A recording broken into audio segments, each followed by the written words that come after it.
Alam nyo guys, nakakatawa talaga tong si Harry Roque. Ginisa ba naman niya ang kanyang sarili sa sarili niyang mantika? Galit na galit kasi guys nang hindi mabigyan ng confidential funds itong si VP Inday. Kaya ngayon, nanlalaglag na. Meron na hong laglagan na nangyayari sa loob ng Senado. So, about ito sa confidential funds at extraordinary funds na sinasabi nila ng mga keme-keme na yan. So, ang may issue dito ay yung executive at legislative. So, ngayon, di ba, itong ating VP, di ba, binigyan ng confidential funds. Tapos, binawi rin. At ang sinisisi nila ay si House Speaker Martin Romualdez dahil politically driven daw ito. Dahil itong si Romualdez, nagsisimula na daw manira. Diba? Kasi alam nilang tatakbo si Vice President Sara Duterte sa national election. Ito daw si Romualdez ay may balak daw tumakbong magpresidente kaya sinisiraan niya si Sara Duterte. Yan yung ginawa nilang drama.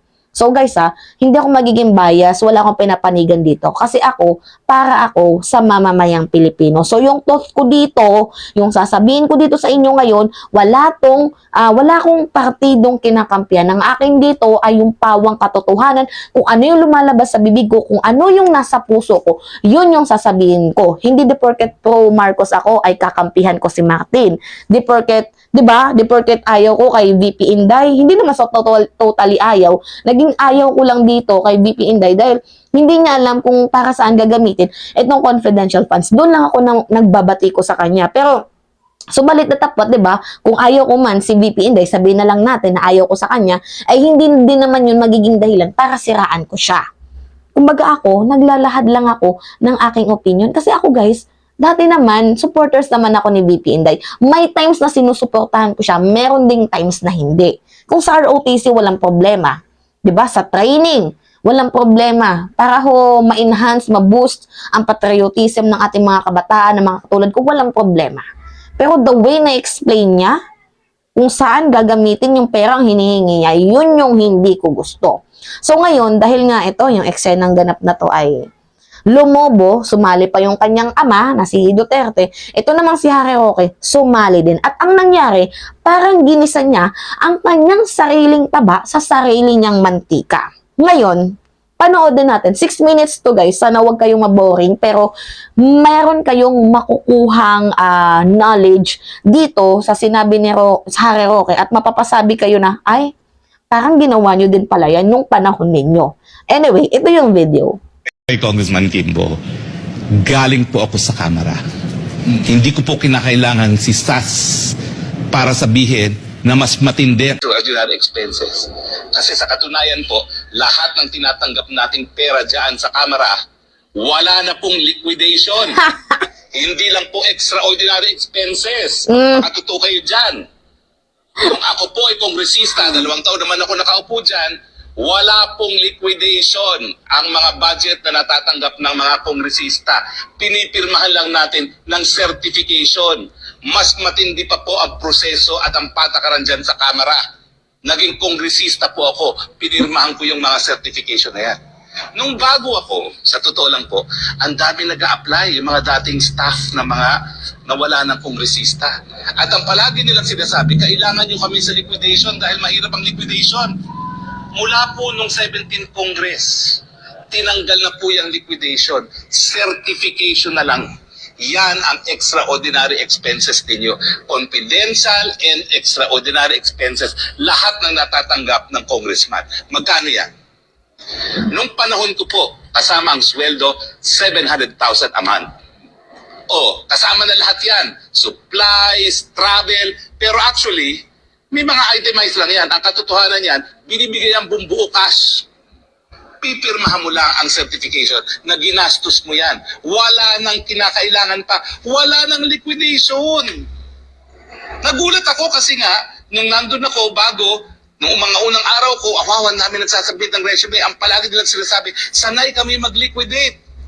Tinanggal na po lahat yun mula nung 17th Congress. Lahat po ngayon, confidential fund, lahat yan, miscellaneous expenses sa Kamara. Magpakatotoo kayo dyan dahil ako'y galing dyan, pwede ba? O gusto niyo, isiwalat ko pa ako saan galing ang mga ibang kita ng congressman. ako naman, di ako nakinabang dyan dahil biskin nakakuha ako ng budget, ninanakaw naman ng mga district congressman, kontrolado ang district engineer.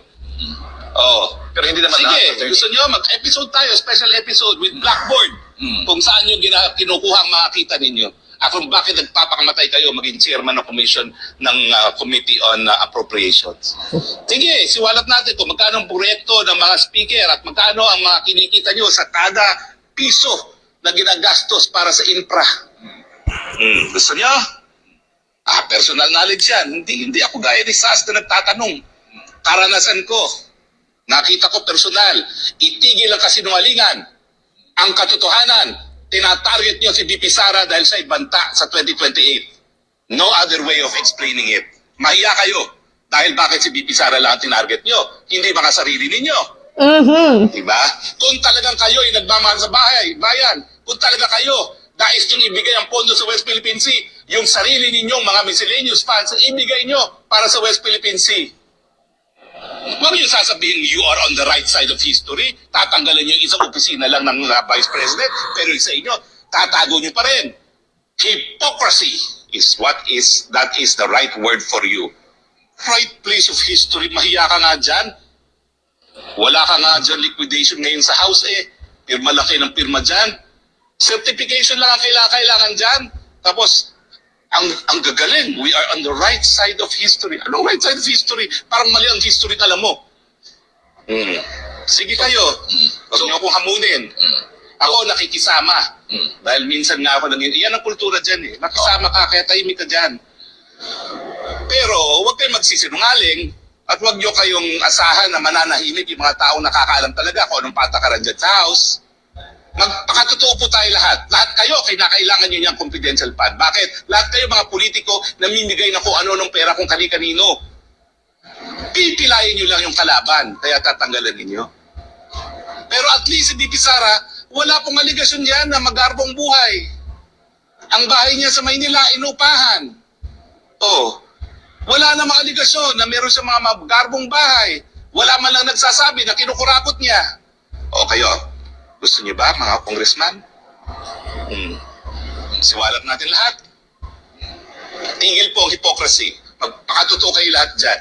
At saka, dapat sundin natin yung tinatawag na due process of law, equal protection of the law. Kung tatanggalin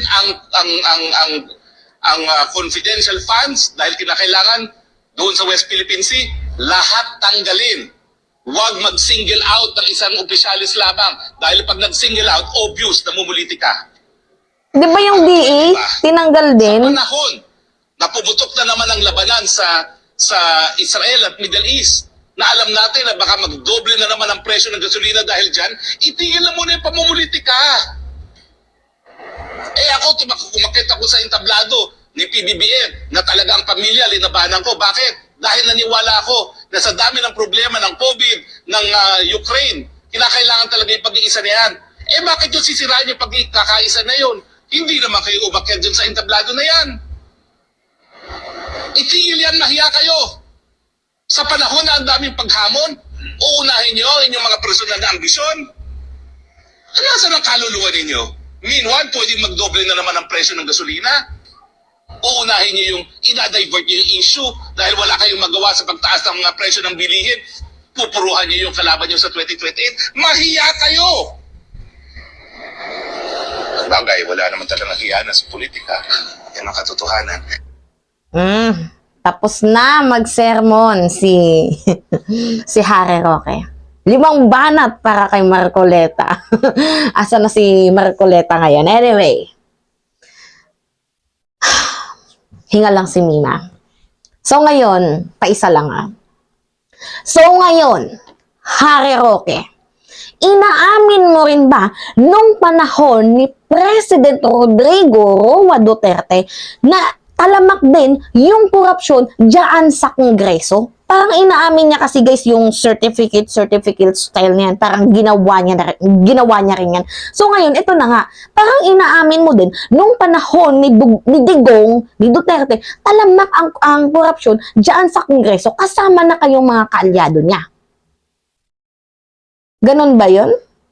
Ha? In short, binababoy nyo din yung Kongreso sa panahon ninyo. At ang malala pa dito, bakit ngayon ka lang nagsalita? Bakit ngayon ka lang nagsiwalat? Kasi hindi na kayo nakakapag-benefits. Tama ba? Bakit ngayon lang? Ang daming pagkakataon, ang daming tsansa na magsalita. Bakit ngayon ka lang nagsalita? Sa panahon ni Pangulong Bongbong Marcos, dahil itong si VP Inday hindi na nakakapag-benefits sa confidential funds. At saka, ganito sabi ni Inday, I can live without confidential funds. Ano yung pinuputak mo? Ito din kasi si Inday, hindi din marunong magprangka. Alam niya naman palang ikasasama ng loob niya itong confidential funds na to. Eh di sana, sinabi niya na hindi ko kayang mabuhay nang walang confidential funds. Di ba sinabi niya na kaya niyang mabuhay nang walang confidential funds? Eh di, your wish is my command, sabi ni Martin Romualdez. At yung pondo na yan, gagamitin sa ibang ahensya. Ang layo naman. VP ka. Tapos DepEd Secretary. Tapos yung focus mo, security ng bansa, security ng ano. Di ba dapat much more on nakafocus ka sa mga estudyante? Bakit yung tatay mo yung nag-defend sa'yo? Bakit si Harry Roque nagde-defend sa'yo? Hindi mo ba kayang i-defend yung sarili mo? Hindi ko sinasabing ginawa yan ni Harry Roque kasi sa point niya pa lang, sa sinasabi niya dito sa video, inaamin niya na. Di ba parang inaamin niya na, noong panahon ni Pangulong Rodrigo Roa Duterte, talamak ang korupsyon dyan sa Kongreso, kasama na silang mga nakikinabang. At hindi sila makapagsalita dahil busog na busog sila sa pera ng bayan. That's what you're pertaining? Am I correct? Diba? Pag mo kasing masyadong magsalita ng yan yung nangyayari kapag hindi ginagamitan ng utak ang bawat pananalita. Tingnan mo, ginisa mo yung sarili mo sa sarili mong mantika. Ginisa mo ang sarili mong taba sa sarili mong mantika.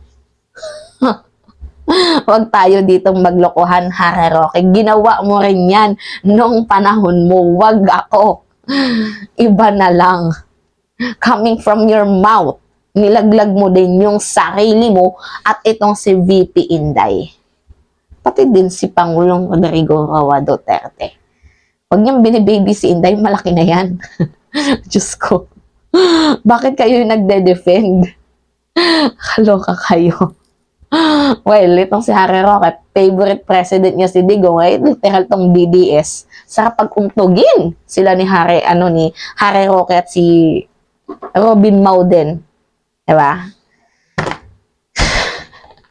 Natatawa lang talaga ako guys sa mga eksena ngayon. Kaloka. Anyway, yun lamang ho guys. So that's me again sa mga addition nyo at nagbabalik ulit para sa ating panibagong video.